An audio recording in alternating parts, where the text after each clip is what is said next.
हजारों सालों पहले समुद्र की लहरों पर खड़ा एक ऐसा सेतु बनाया गया था जिसे देखने के बाद आज भी दुनिया हैरान है। कहते हैं इसे बनाने वाले कोई साधारण इंसान नहीं थे बल्कि भगवान श्री राम और उनकी वानर सेना थी। लेकिन सवाल ये है, क्या रामायण में वर्णित राम सेतु सचमुच में मौजूद है या ये केवल एक धार्मिक कथा है जिस पर लोग आज भी आस्था रखते हैं। दोस्तों, आज हम गहराई में जाएंगे।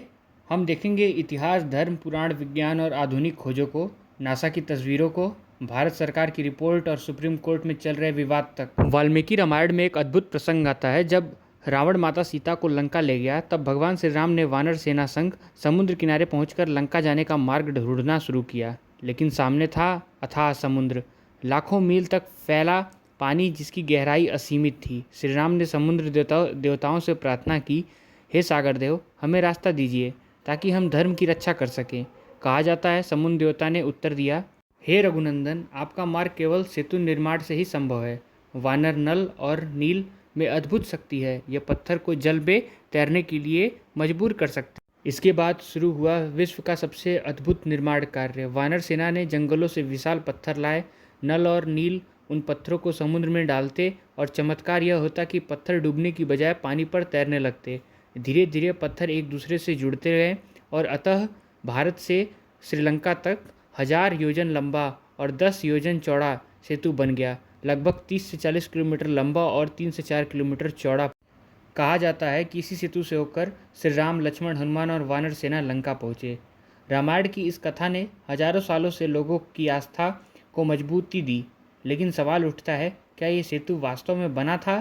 क्या ये केवल कथा है या विज्ञान में इसकी मान्यता कुछ और है? यहाँ तक की बात तो एक 8-9 साल के बच्चे को भी पता होगी, क्योंकि दोस्तों रामायण की कथा तो हम सबने सुन रखी है। लेकिन सवाल ये है, क्या इसके बाहर किसी और ग्रंथ में भी राम सेतु का कोई जिक्र मिलता है? तो जवाब है हाँ। राम सेतु का उल्लेख केवल वाल्मीकि रामायण तक ही सीमित नहीं है। पुराण, स्कंद पुराण और विष्णु पुराण जैसे कई हिंदू ग्रंथों में भी इस सेतु का विस्तार से वर्णन मिलता है। इतना ही नहीं, तमिलनाडु के प्राचीन संगम साहित्य में भी सेतु का उल्लेख है। कहा गया है कि यह सेतु भारत और लंका के बीच व्यापार और यात्रा का प्रमुख मार्ग था। श्रीलंका की लोक कथाओं में भी राम सेतु का जिक्र आता है। वहाँ के लोग मानते हैं कि लंका और भारत कभी जुड़े हुए थे और यह सेतु उस जुड़ाव का प्रमाण है। तो दोस्तों, राम सेतु सिर्फ धार्मिक कथा नहीं है बल्कि प्राचीन इतिहास और साहित्य में इसकी गूंज सुनाई देती है। अब बात करते हैं इसकी लोकेशन की। रामेश्वरम तमिलनाडु से लेकर श्रीलंका के मन्नार द्वीप तक फैला हुआ यह सेतु लगभग 48 किलोमीटर लंबा है। इसे अंग्रेजों ने एडम्स ब्रिज नाम दिया है। अगर आप सैटेलाइट से देखें तो साफ साफ दिखाई देता है समुद्र के बीच में पत्थरों और रेत की एक लड़ी जो भारत से लंका तक जुड़ी हुई है। 18वीं सदी में ब्रिटिश मैप्स में भी इसी को स्पष्ट किया। वहाँ इसे एक नेचुरल ब्रिज यानी प्राकृतिक रूप से बना हुआ एक पुल कहा गया। लेकिन दोस्तों, सवाल वही है, क्या ये नेचुरल है या फिर मैन मेड है? अभी तक की बात समझाने के लिए हमने कई ग्रंथों और कहानियों का इस्तेमाल किया, लेकिन कुछ साइंटिफिक बात नहीं हुई।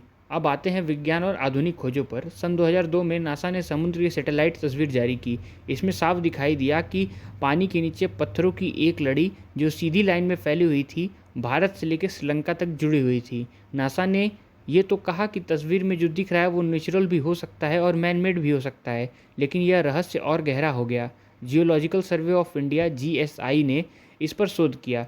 पता चला कि इस फॉर्मेशन में इस्तेमाल पत्थरों की उम्र लगभग 7000 साल पुरानी है, लेकिन जिस बालू पर ये पत्थर टिके हैं उसकी उम्र केवल 4000 साल पुरानी मानी जाती है। यानी 3000 साल का अंतर है पत्थरों और बालू की उम्र में।